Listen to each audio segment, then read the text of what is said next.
Selamat datang di channel Coco Sandy. Kali ini kita akan membahas sebuah film yang berjudul Inside Man. Film ini dirilis pada tahun 2006, disutradarai oleh Spike Lee dan dibintangi oleh Cliff Owen, Denzel Washington, Jodie Foster, dan masih banyak lagi. Film ini menceritakan mengenai sebuah perampokan bank, yaitu Bank Manhattan Trust Bank, yang sangat terorganisir dengan baik dan memiliki banyak plot twist yang akan membuat kita terkaget-kaget. Mari kita masuk ke filmnya.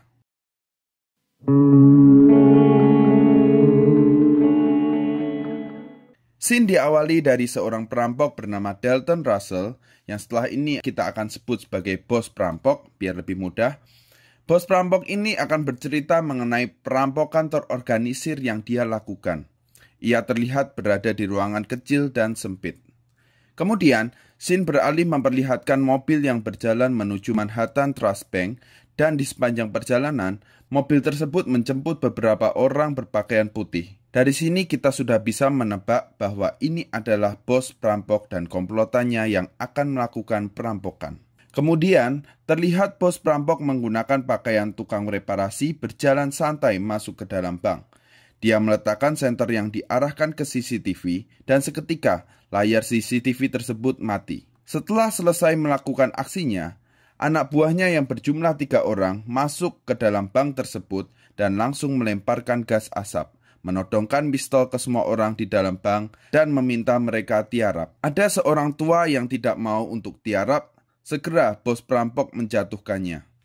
Kemudian, scene beralih ke 2 orang detektif, yaitu Kate Fraser sebagai detektif utama dan Bill Mitchell sebagai detektif figuran. Ya, karena perannya di film ini yang tidak terlalu penting.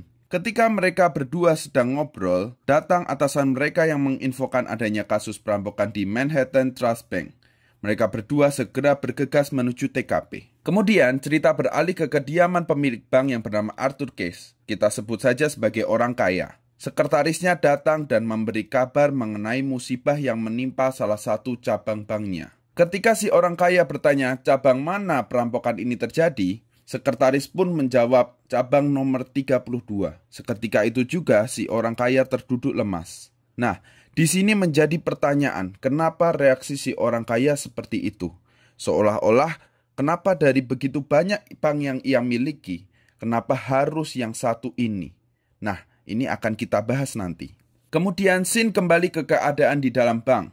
Bos perampok menginstruksikan semua sandera untuk menyerahkan HP mereka semua supaya tidak bisa menghubungi orang di luar. Ada satu orang yang tidak menyerahkan handphonenya, yaitu Peter Hammond, salah satu manajer di bank tersebut. Ia beralasan bahwa HP-nya tertinggal di rumah. Bos perampok tidak mudah percaya dengan hal tersebut. Ia mencoba menelepon nomor HP si manajer bank dan ternyata HP-nya berbunyi tepat di belakang si manajer bank tersebut. Bos perampok murka dan segera ia menghajar habis si manajer bank tersebut. Setelah itu, bos perampok meminta semua sandera melepas pakaiannya dan menggantinya dengan baju yang sudah para perampok itu siapkan. Kemudian para perampok berkeliling ke semua penjuru bank. Ketika mereka sampai di gudang penyimpanan, bos perampok mengatakan satu kata, "Beautiful." Sepertinya ini akan jadi tempat pelarian mereka setelah perampokan bank tersebut. Kemudian si orang kaya menelepon seorang wanita bernama Madeline White. Kita sebut saja sebagai si wanita. Sepertinya si wanita ini memiliki jam terbang tinggi untuk menyelesaikan masalah-masalah yang menggunakan cara-cara di luar hukum kepolisian. Si orang kaya meminta bantuannya untuk mengambil sesuatu dari dalam bank itu tanpa diketahui siapapun. Sesuatu itu sepertinya sangat berbahaya, mengingat betapa kagetnya si orang kaya tadi, dan ia juga sampai meminta pihak luar yang notabene bukan polisi untuk mengambil sesuatu berharga miliknya. Kemudian, scene beralih kembali ke dalam bank. Di sini, kita bisa melihat wajah anak buah bos perampok yang disebut sebagai Steve. Kemudian, tak beberapa lama, tanpa diduga para perampok melepaskan seorang sandera yang di badannya dikalungkan sebuah kotak. Polisi segera meringkus pria tersebut karena mereka tidak tahu ia hanya sandera atau salah satu perampok. Segera polisi menginterogasinya. Kemudian kembali ke dalam bank. Ada seorang sandera yang berani-beraninya membuat kegaduhan. Segera bos perampok menyeretnya dan menghajar pria tersebut, memisahkannya dari para sandera sandera lainnya. Tak lama setelah itu, polisi mengirim makanan untuk orang di dalam bank karena perampokan ini sudah berjalan cukup lama. Mereka tidak mau para sandera mati kelaparan. Polisi pun juga tidak diam saja. Mereka menaruh alat penyadap di salah satu makanan untuk mengetahui keadaan di dalam. Secara berkala, perampok memindahkan para sandera dari satu ruangan ke ruangan lainnya untuk membuat mereka kebingungan. Untuk apa repot-repot mereka melakukan hal tersebut? Kita akan tahu jawabannya nanti. Nah, di tengah-tengah pemindahan itu, salah satu perampok wanita yang dinamai Stevie di sini berpura-pura menjadi salah satu sandera dan berbaur ke dalam kerumunan sandera tersebut. Kita juga akan tahu nanti untuk apa hal ini dilakukan. Kemudian ada salah satu scene Stevie, si perampok wanita, sedang membersihkan sebuah lubang yang dibuat di dalam gudang barang tadi. Sepertinya lubang untuk kabur mereka nanti. Kemudian scene berpindah ke detektif yang sedang menyadap para perampok. Terdengar suara asing yang mereka tidak tahu bahasa apa yang digunakan. What the fuck? Kemudian dia bertanya pada sekitar apa ada yang tahu bahasa tersebut. Seorang tukang segera berteriak, "Itu bahasa Albania." Detektif memanggilnya untuk diminta menerjemahkan. Namun ternyata ia tidak bisa. Yang bisa adalah mantan istrinya yang memang seorang Albania. Kemudian dipanggillah mantan tukang tersebut untuk menerjemahkan percakapan perampok. Seketika wanita itu tertawa terbahak-bahak. What's so funny? Well, you know what they're talking about? Ternyata itu adalah rekaman mantan Presiden Albania yang sedang berpidato. Sontak para detektif emosi. Mereka dipermainkan oleh para perampok. Dari awal makanan masuk, para perampok sudah mengetahui bahwa makanan tersebut diberi alat penyadap. Scene beralih ke dalam brankas bank. Stevie membuka kotak brankas nomor 392. Di dalamnya terdapat sebuah amplop yang di dalam amplop tersebut terdapat dokumen rahasia milik si orang kaya. Cerita berlanjut di penggalian lubang pelarian para perampok. Yang tak diduga, pelaku keempat yaitu Steve O. Ternyata ia adalah orang yang tadi sempat membuat keributan di antara kerumunan sandera. Buat apa capek-capek acting seperti itu? Nanti kita akan tahu. Pada malam harinya, si wanita yang jadi utusan orang kaya tersebut menelepon bos perampok dan ingin bertemu melakukan negosiasi. Bos perampok mengizinkan masuk untuk melakukan negosiasi mengenai barang berharga milik si orang kaya. Alih-alih menghasilkan keputusan negosiasi yang baik, di sini bos perampok malah menceritakan apa yang orang kaya itu inginkan sampai harus menyewa wanita tersebut. Ternyata amplop itu berisi mengenai catatan kelam si orang kaya, bagaimana ia bekerja dengan nasi pada zamannya untuk mendapatkan kekayaan sampai detik ini. Akhirnya si wanita keluar dari bank tanpa mendapat apa-apa. Detektif bertanya, apa yang mereka bicarakan? Namun wanita itu tidak memberi jawaban jelas. Emosi dengan hal itu, detektif menelepon bos perampok dan ingin masuk ke dalam memastikan para sandera masih hidup. Bos perampok mengizinkan hal tersebut. Selesai mengecek, detektif bernegosiasi dengan bos perampok untuk menyerah. Namun dijawab, "Aku akan keluar dari pintu depan jika sudah siap." Out of that door when I'm good and ready.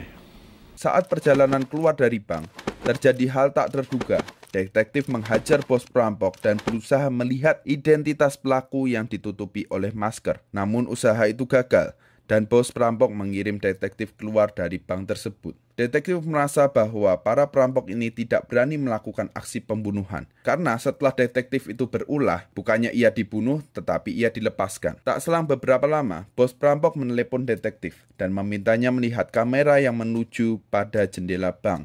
Di situ terlihat ada satu sandera yang dieksekusi oleh bos perampok karena kejadian kurang menyenangkan tadi. Membuktikan bahwa bos perampok memiliki nyali membunuh. Karena adanya korban jiwa, detektif dilepaskan dari tanggung jawab tersebut dan digantikan posisinya oleh orang lain. Nah, si pengganti ini berbeda dengan detektif yang masih sangat hati-hati dalam melangkah. Ia langsung menginstruksikan semua polisi untuk bersiap masuk ke dalam bank dan menembaki para perampok untuk mengakhiri semua ini. Ketika para polisi bersiap masuk, detektif sadar sesuatu. Kenapa para perampok bisa satu langkah di depan setiap rencana mereka? Ternyata dugaan detektif benar. Ingat kotakan yang dikeluarkan dengan salah satu sandera di scene awal tadi, di dalamnya terdapat penyadap. Ini kenapa para perampok seolah-olah tahu strategi polisi. Segera sebelum polisi masuk, perampok melancarkan rencana terakhir mereka untuk kabur. Terjadi ledakan sebelum polisi sempat masuk. Para sandera berhamburan keluar dari pintu depan dan mereka semua ditahan.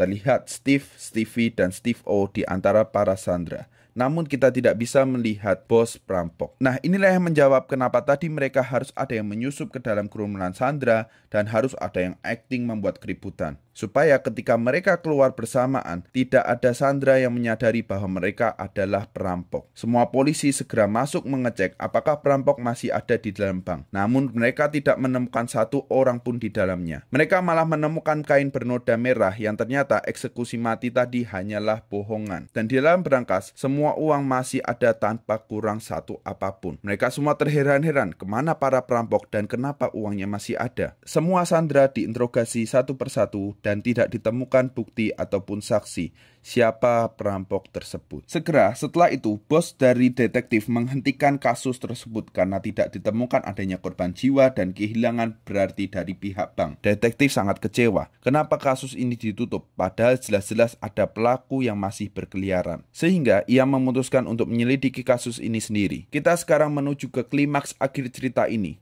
Ketika detektif mengecek data berangkas di Manhattan Trust Bank, ada data yang aneh.